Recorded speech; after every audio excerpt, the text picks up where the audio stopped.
Hi, I'm Marge Robeson, registered dietitian with Pasonic Partners. I'm Louis Aguilar, the cook at LCCAA Head Start. And I am Melinda Gray, the food service manager at LCCAA Head Start. We're so glad that you could join us today for part 2 of our out-of-the-box cooking series where we're focusing on healthy snacks. We hope you joined us for part 1 and made our cookie dough hummus. Today, we're going to be making it's called a breakfast bar, but really could be used as a snack. What I love about this oatmeal bar is, if you remember from our first class that we had, I talked about healthy snacks and components of healthy snacks. Do you remember, Melinda, Lewis, what we said are healthy snack components? Fiber, protein, yes, right. So again, fiber and protein help fill you up. So this recipe, again, has those components. It's made with some peanut butter, or you could use another nut butter.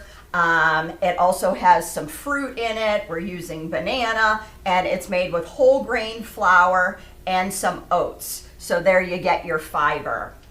What I love about something like this is often kids like granola bars for snacks, right? What kids don't you see having granola bars for snacks?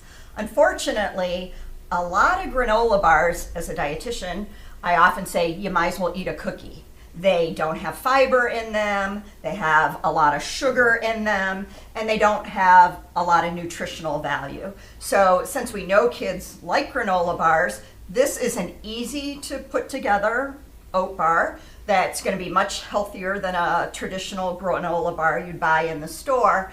And it also freezes well, so you can make them, freeze some of them, and then have it convenient to take out for a snack. All right, so we're ready to get started on making these oat bars. So the first step is what? You're going to spray the pan? We're going to spray the pan, and also you want to start preheating your oven to 350. Okay. And then we're going to lightly spray the pan to get it ready for when we're done. Great. So the recipe calls for an 8x8 pan, and you're going to see I have one of the finished products already made here. Lewis is actually spraying a 9x13 pan. I found when I made this, it's totally your preference. I thought for a bar I might like this a little bit thinner, so we're gonna make a second version in that bigger pan so that we get more of a thinner granola bar texture. But it really, you can use whatever size pan as long as it holds all of your ingredients. Okay. So I think a lot of times when you make like muffins and things, you have your wet and your dry ingredients separate. Yes.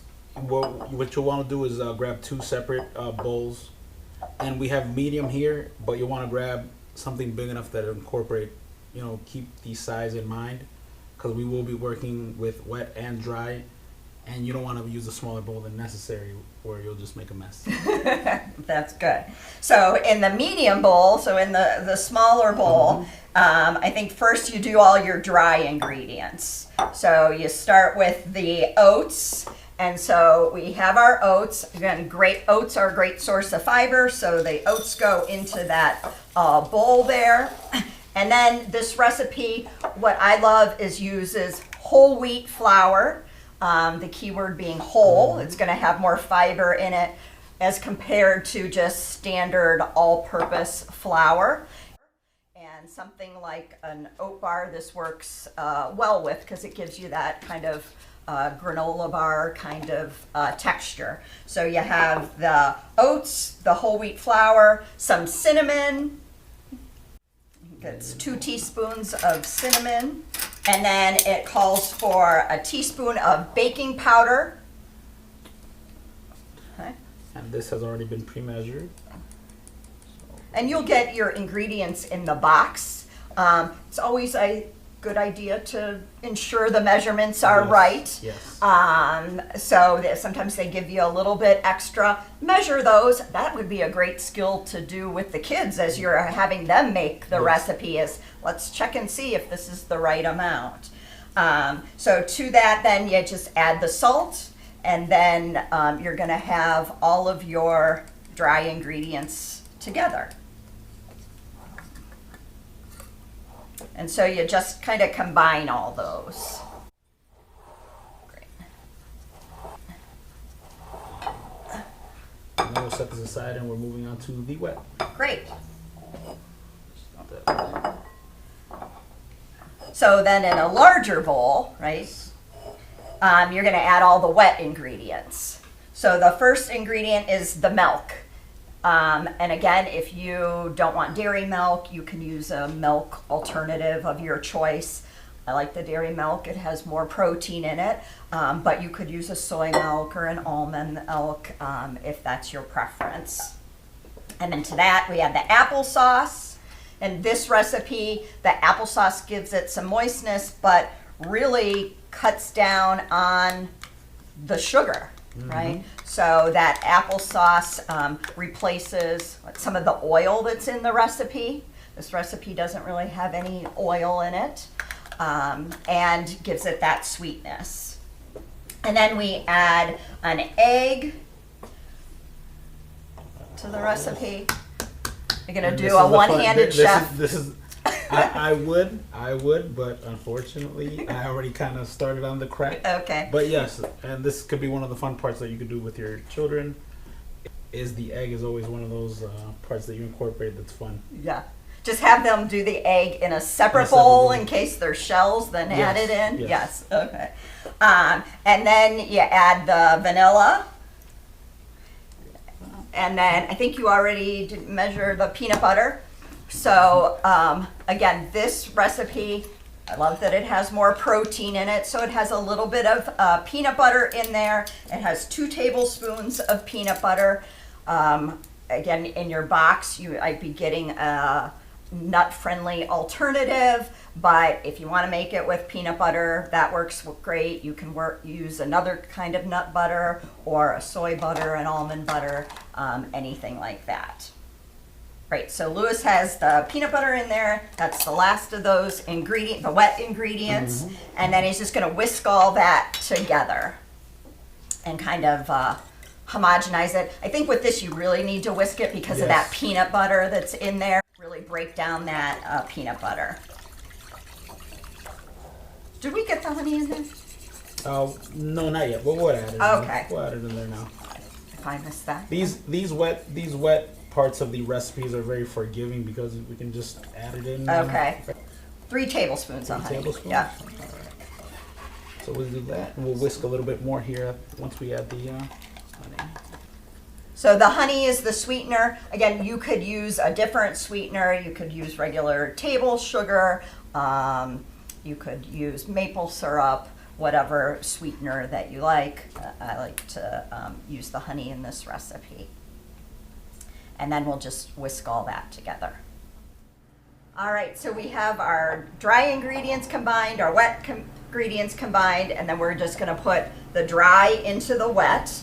And while I'm incorporating those, Lewis is going to do the banana, that it says you just dice the banana. Yeah, we're gonna quarter and dice it. And because of the soft texture of the banana, I will be using a butter knife.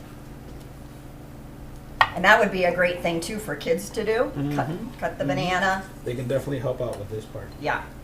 And this recipe, we're using a banana, but as I was making this too, I was thinking, if you didn't have a banana, I think things like berries would work in here. Like if I had some blueberries or some frozen berries, then if you wanted to substitute those for the banana, or some diced apple you could substitute. So again, all these recipes that we do are often quite versatile and quite forgiving, as Lewis mentions. We forgot to put the honey in that step. We just went back and added it in, and I think it'll turn out great. So he's going to add that diced banana in there. And I guess you do that at the end so that it doesn't get mashed up in there. There's some pieces of banana. So I'm just gonna incorporate that in there. All right, and then you put that into your prepared baking dish. And we'll see how thin that gets in that size dish versus the one that I made, and this is an 8x8 pan. That's a 9x13 pan. Again, it would work in either. If you're using a bigger pan, you wouldn't need as long to bake it. This one, it's at 35 minutes. I think when I cooked it, it took maybe a little bit longer. That probably wouldn't take as long. Okay. For baking purposes, you just want to make sure you give it a little shake just to evenly distribute this in the pan. Great. So we'll put that in the oven, and then we'll come back and serve this and bring Melinda in to see how she likes it. So our oat bars are done. They baked in the oven, and Louis made sure that they were done. You can use the toothpick method, and what you want to do is once it comes out of the oven at the allotted time, put a toothpick in the center, and when you pull it out, it should come out dry. You can also do this with the tip of a butter knife. Should come out dry just to ensure that it's cooked thoroughly and all the way through. Great. So we'll have an oat bar. Again, because this has protein in it with the peanut butter, produce with the fruit, the banana, and fiber with the oats and whole grain flour. This checks all my boxes for a healthy snack, and I think is pretty kid friendly. I might serve it with a glass of milk or something for a child for a snack, and I think it's gonna nourish their bodies in a way that's gonna satiate them for a while. They're not gonna be coming back in an hour and asking for another snack because they just, had some highly processed snack that doesn't check the boxes on nutrition. Those things are fine once in a while, but things like this are great too. So should we give it a try? Say Yes. Very good. Awesome. I like the consistency. Very good. It's moist. If you make them in the bigger pan, they're going to be a little thinner, which I think would be great too. You could take these, like I said, and freeze them. So put them in some plastic wrap and maybe a Ziploc bag and put them in the freezer. Then you just take them out when you want for a snack. So thank you for joining us, and we hope you enjoy making these oat snack bars with your family.